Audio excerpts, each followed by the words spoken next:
You think you'll be done today? I don't think that's working. Police say it was a fight that sparked the shooting outside the Meadow Ridge Apartments here in Simpsonville that is pinned up against a tree by another tree. And I'm told that this car belonged to the folks that live in this home. This home, though, wasn't here. It was about 100 yards down this field. This is the animal trap that killed Billy Boy. When the dog reached inside, this thing snapped on his head. It killed him almost instantly. Today, he obviously has a very successful business, as opposed to what they were doing last year, which was just crossing the street. A Kearns was driving this way on the road. The train came out of a tunnel and they struck right at this intersection. Some lawmakers looking to compromise on this issue. Others, though, a little bit more cutthroat. One even saying to me, all is fair in love, politics, and basketball. The Martin family actually kept this storage trailer across the street. And part of what's so amazing is there's actually no evidence on the ground that this trailer was dragged, meaning the wind picked it up, landed it on its side on the other side of the street. All officials are saying publicly is that this fire is under investigation. They're not yet describing it as suspicious. However, neighbors and family members I'm talking to are describing some suspicious sounding activity that's occurred here over the past couple days. And some firefighters I spoke with say this sort of thing is not normal. Friends and family came by this Hagerstown home on Millers Church Road to check out the damage left by a second fire in just 3 days. Entering her home, Bonnie Howard points to where she and her son hid during Friday's storm. Their survival kit got them through the night. The debris and stuff falling, we had the helmets on, and then the thermal blanket, the flashlights, everything. It helped them survive the storm, but their home did not. I just can't believe it. Today, members of her family's church in Paintsville came to help. Like all the blocks that we can salvage is right here. The brick right there. The home is among many on this street that are uninhabitable. It's everything I can do is just to hold back the tears. These volunteers help because their church weathered the storm.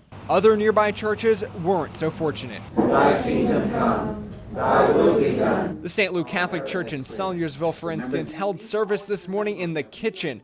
It was the only room that remained intact. To come and see yesterday the devastation was a shock. For 20 years, Hans Dotterer attended church here. To come back today as sort of like a goodbye in one way to our church. But he doesn't think it's a permanent goodbye. We've got a long journey ahead of us to rebuild here, but you know, this is home to us. This is where we practice our faith, and we'll always be here.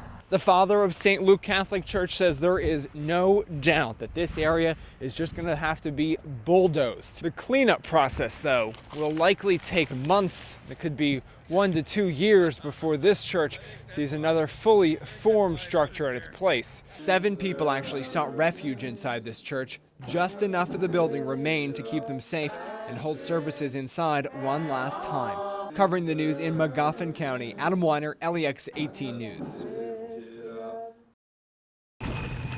On a windy afternoon, Marie Hellard visits her nephew's flag at Healing Field in Anderson County. Corporal Timothy Dale Lewis was an awesome young man, 21 years old, full of life, vibrant, unique, who gave his life during service to his country. So when she learned of a recent theft of 2 flags here, she was deeply troubled. This place it's not holy ground, but in a sense, to those who have lost loved ones in wars, it is a near holy ground for us. Denise Robinson agrees. She came today to visit her cousin's flag. I think who in their right mind would want to desecrate this land here? Because to me, this is sacred. This is a respectful place. On Wednesday, members of the American Legion Auxiliary noticed something missing. Now the flags with the darker blue are the new flags. They're there to replace 2 flags stolen earlier this week. The flags do need to be replaced every once in a while. They do get tattered and faded, but with each one costing about $30 and there being over 100 of them, it can be costly to replace them all. That responsibility goes to Pam Rice. Definitely surprise and shock, because this memorial field is a field that represents our fallen soldiers from the war on terrorism. And for someone to steal something or desecrate it in any way whatsoever is just heartbreaking. Heartbreaking for all of them. Covering the news in Anderson County, I'm Adam Weiner, LEX 18 News. T-shirt So it just continues to mushroom. after T-shirt Helping my buddy Eddie here try to get them all done. after T-shirt. Over 2,000 in all. We're rushed trying to get all the shirts done and all the packets done for all the runners. Russell County's Sarah Hart was murdered while jogging this past June. The run is in her memory. The number of participants continues to go up. I know that everybody's behind the family and they're uplifting us and holding us up through all this tragedy. And so I just praise the Lord that I have a community like this.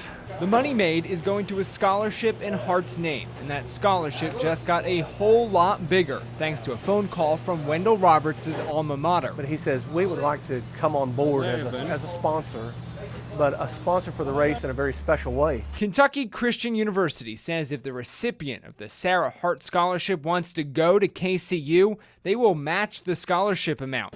And KCU didn't stop there, promising to start scholarships for Hart's 3 children. So pleased that my alma mater would think about doing something like that. Covering the news in Russell County, Adam Weiner, LEX 18 News. Carter County residents have new respect for the power of water. They said they went to bed maybe an hour, half an hour before it started flooding. That's how fast it happened. Jeremy Ham was in his home when it started flooding. Oh, as soon as my feet hit the floor, I felt that water, out the door. But by then, it was nearly too late. In here, it might have been, maybe I could show you the water line. It's about right here in the house. And I'd say standing out on the porch, it was pretty waist deep. Ham's home withstood the flood, but his neighbor's home and 2 cars floated about 150 yards downfield. It's just a few of the disasters suffered on Smoky Creek Road, where many homes flooded, roads broke apart, fences ruined, and some bridges even swept away. Huge chunks of the bridge that was on Smoky Creek Road have floated downstream. Right now they've got a crane in the water trying to dig some of that material out. Chunks of blacktop were tore apart and swept away by the water. It was all a surprise to many. When I grew up on this creek all my life, and this is the worst flood we've seen. It's normal to have some flooding through here, but this is the biggest one. And a life-changing moment for Ham. You think you're gonna be able to move back into here? No, we're getting out of a flood zone. Just done with this area. No more flood zone. Covering the news in Carter County, Adam Weiner, LEX 18 News.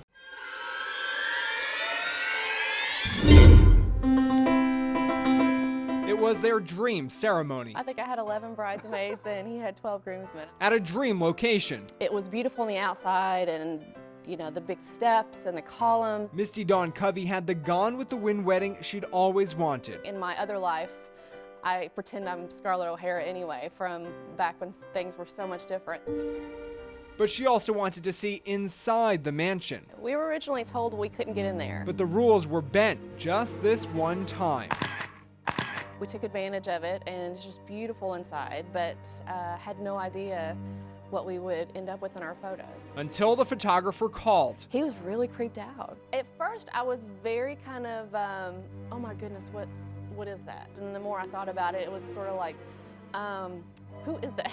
And why is he in our wedding pictures? Her theory is that it's the ghost of Cassius Clay. Well, it's interesting. In the photo, it is in the parlor area where they did a lot of the entertaining. And right behind us in the photo, which is on the front wall of the house, is a picture of Cassius Clay. This is hardly the first time something strange has happened in the Whitehall mansion. Ever since Cassius, the man who originally owned the house, passed away in 1903, there have been stories about the house being haunted. Whitehall Estates curator Lachey Mullins has worked here for 18 years. When I first started working here, I honestly didn't really believe in anything like that. But I've had enough experiences here that make me kind of lean more toward the other direction. Too many mysterious things have happened in this building. A hand kind of came up on the back banister there, seeing lights and things like that in the house. For her to rule out the supernatural. And that includes this shape on the wall. Of course, there is another explanation. There are prisms all over this room, in addition to a chandelier that certainly could have created a reflection that ended up as the image we see on the wall in the photo. That's Mullins' theory, but she admits it can be a strange place. Well, the number one question is this place haunted? Even Misty Dawn Covey says she's skeptical of everyday ghost tales. But when it shows up in pictures and there's not really a way to explain, I'm very open-minded to think, what if? Instead of saying definitely not, why not? In Madison County, for Mystery Monday, Adam Weiner, LEX 18 News.